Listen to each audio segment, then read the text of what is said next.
Hello and welcome to the Washington Urban Debate League's Junior Varsity Video Series. Today, we'll be introducing you to the curriculum trade-off disadvantage. We'll first go through an introduction to the argument, walk through the different pieces, talk about extending the disadvantage, and then talk about answering it as the affirmative. First of all, what am I talking about here? Well, this disadvantage is pretty straightforward. There are a finite number of hours in the school day and dollars in the school budget. So when a school pivots to spend more time and resources, including staffing and money, on a specific subject, it requires a reduction in the time and resources spent on other subjects.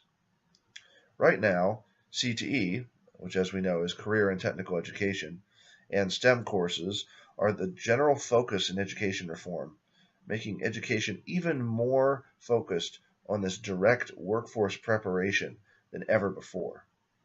This disadvantage makes the argument that focusing on math and science at the expense of either civics or the humanities is the wrong way to go about it.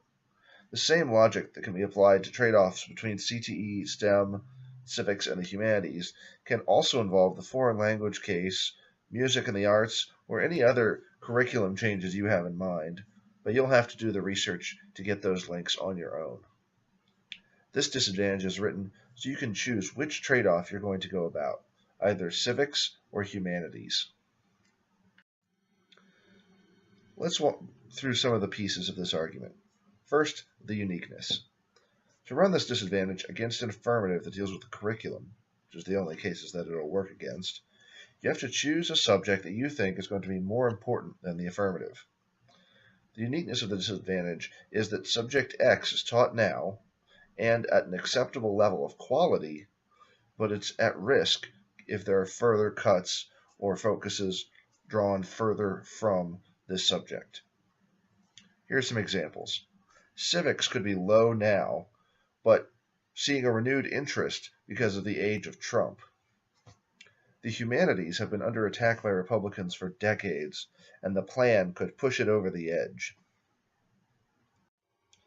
Let's talk about the link debate. The link is to describe a trade-off between the subjects.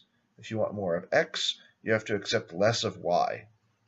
To run this properly, you should identify levels and different ways in which the trade-off happens, especially in the block.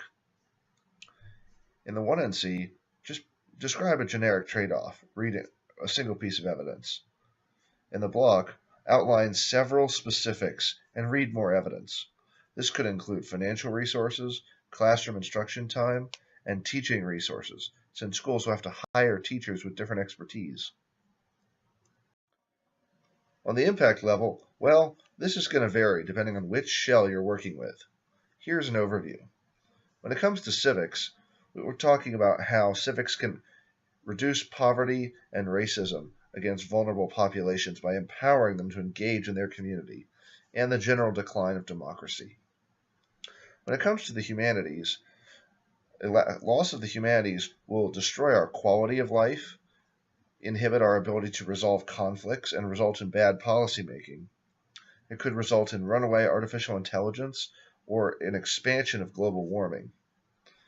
Furthermore, this file contains a specific turns case argument about the economy, since the humanities are likely required for the creative juices needed to drive entrepreneurship and innovation in the 21st century. Feel free to find your own impacts in the affirmative cases or go research your own. It's important to remember to make turns case arguments. These are arguments that the negative can make on a disadvantage or critique to show how the affirmative actually makes things worse.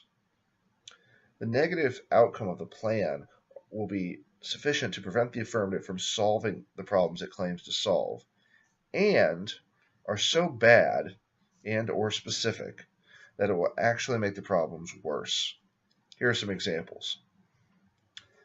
If the affirmative wants to solve global warming by building a new technology, the negative could point out that the process to manufacture this new technology will actually make global warming net worse than the technology will do to solve it. When using a trade-off disadvantage, there are plenty of opportunities. Let's run through a few. Without the humanities, STEM students won't learn creativity and entrepreneurship, key components to reaching the impacts of the affirmative case. Or, without the humanities, STEM students won't learn ethics to restrain and guide their research, leading to things like runaway artificial intelligence and nanotechnology.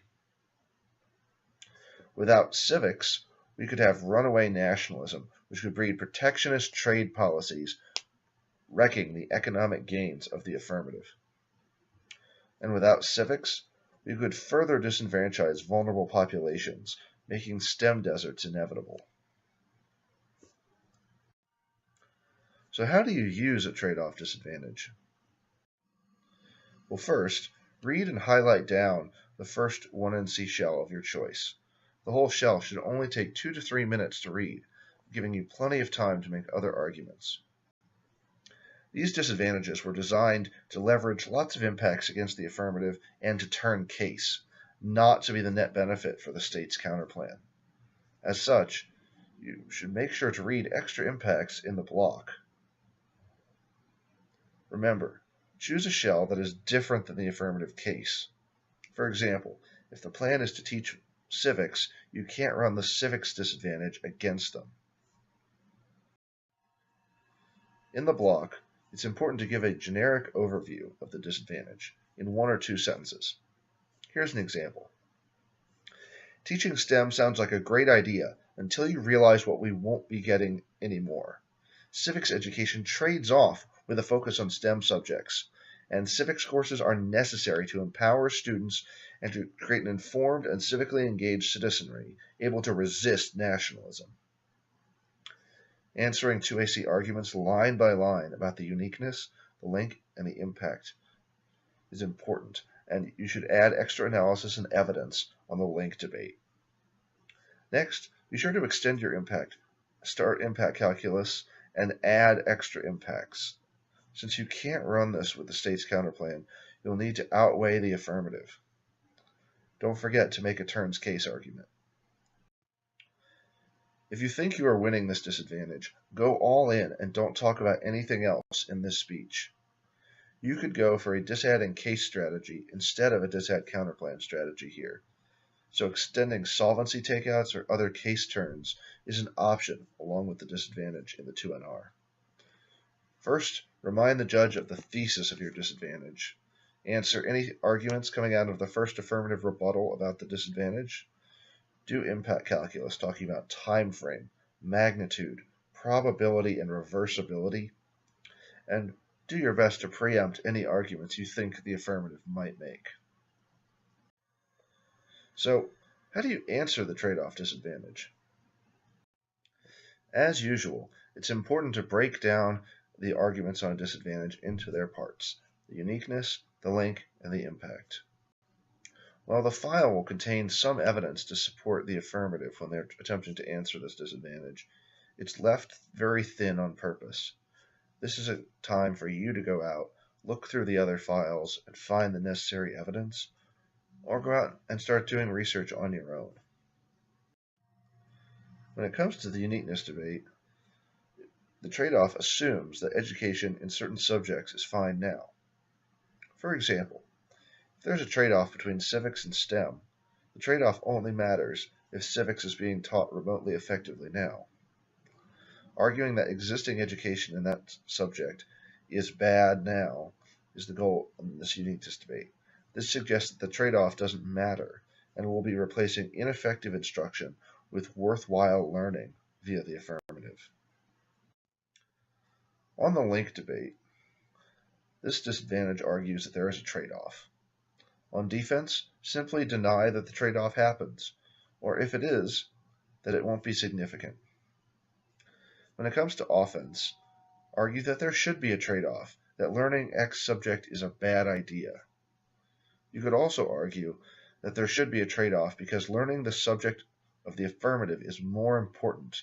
This makes the 1AC function as a link turn to the disadvantage. Lastly, argue that there isn't a trade-off and talk about how the subjects, such as the affirmative and the disadvantage, interact to improve each other. Let's talk about the impact debate. On defense, deny that the impacts of the disadvantage are true. You could also argue that they aren't as large, as likely, or as timely as the negative says they will be. Arguing that disad impacts are inevitable or can't be solved is another option.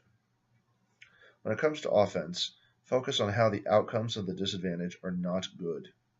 For example, if civics trades off with STEM, and the negative argues that we can't solve global warming without STEM, the affirmative could argue that global warming is good.